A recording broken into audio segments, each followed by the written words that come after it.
It is a women's bantamweight matchup between Amanda Nunes and Cris Cyborg.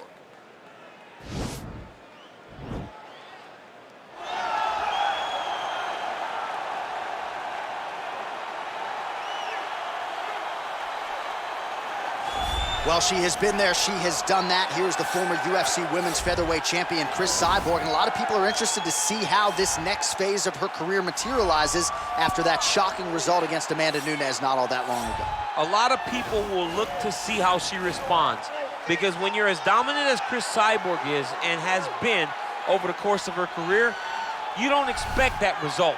But even in that fight, you saw that Cris Cyborg, even though she was not having the best of it, was still in there and engaging and willing to fight.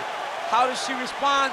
She'll try to respond by going in there and knocking somebody's head off. Skill for skill, though, the total package. Obviously, to your point, the power is there. She's got a Brazilian Jiu-Jitsu brown belt that she can lean on, but perhaps she won't go Vanderlei Silva style here tonight as Cyborg looks to bust back into the UFC ring. Well, she may go down as the greatest women's mixed martial artist in UFC history. Still a lot of work to be done on that front, but so far, so good for the Lioness two-division champion, Amanda Nunes. Amanda Nunes wasn't the lady that popped off the page when the UFC introduced those divisions, but through hard work and commitment, she has put herself amongst the brightest of stars in the sport, regardless of gender. Two-division champion and has beaten some of the biggest names female mixed martial arts ever seen. Wins over Rousey, wins over Tate, wins over Cyborg, also beating Kat Zingano.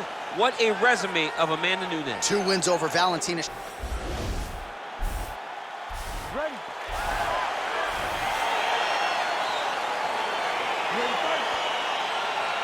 All right, it is a women's super fight for sure as Amanda Nunes and Cris Cyborg run it back here tonight. We'll see if Cyborg can make the requisite adjustments.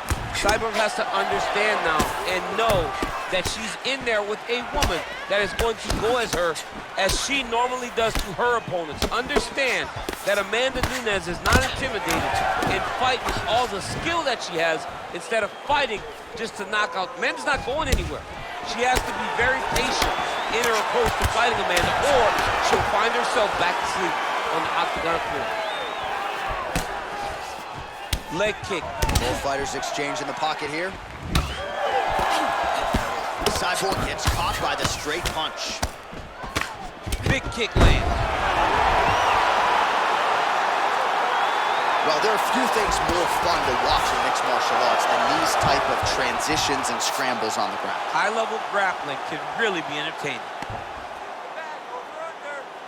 Need to work.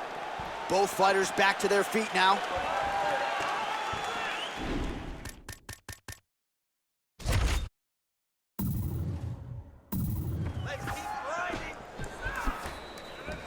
Well, she's been good tonight, but she missed without it. You don't know when that leg kick's coming. Left hand punch to the clinch. There she goes using her jab effectively yet again. Her opponent's got to raise that guard or this fight could end soon. Well, she's going to have to do something. I think she needs to move her head off the center line because hands go up, the jab goes to the body, then the jab goes to the head. If you start worrying too much about her jab on top, she'll just start pounding that jab right into your midsection, which then will just empty the gas tank.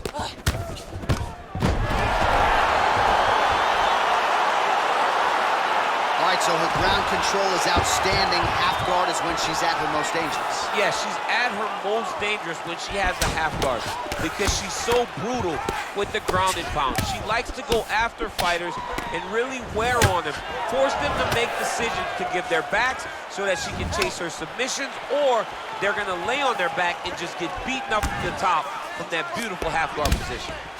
Cyborg gets caught with that punch. Got to shore up the defense here. DC, for my money, she's really timing her shots pretty well here tonight. Her timing, accuracy, and also the activity level is great tonight. All right, so the narrative in this one continues to be her educated jab and once again using that weapon to keep her opponent at bay. She started to write the story in round 1, and she has continued down the path to victory behind a beautiful jab. What a phenomenal boxer we are watching tonight. Oh, well played there as she gets back to her feet. That's a big strike right there. 15 seconds. Nunes gets caught by that straight punch there. Oh, she landed a jab there. Is her jab better than yours? Or It's way better than mine. She's so fast, and she throws it with ill intent. Good jab. All right, great round it was. Let's take a look back. All right, so round 2 is underway here. Both women had their moments in that first round. At times, it looked like they were feeling each other out. And there is a lot of mutual respect here, though. So maybe you thought the crowd got a little bit restless at times. Ultimately, these fighters are both elite. A lot of respect on both sides. We'll see if they get after it here to begin round 2. Nunes gets hit with a kick. All right, so Amanda Nunes getting off here again as usual. Really as well-rounded a fighter as we have in the men's or the women's game here in 2020. Yeah, regardless of gender, right? Regardless of gender, Amanda Nunes stands amongst the best in pound for pound in the entire UFC. And everything's landing with so much power. They continue to exchange. See it now, and just like that, the fight is over. That'll get the crowd on its feet. A near-perfect land to end the fight for her here tonight. Just the way she drew it up, she had her focus on the knockout, and that's exactly the way this fight ends. I'm not even sure the opponent saw the shot coming. They oftentimes say it's the shot you don't see coming. Bruce Buffer has the official decision. Ladies and gentlemen, referee Herb Dean has called a stop to this contest at 1 minute, 8 seconds of round number 2. Declaring the winner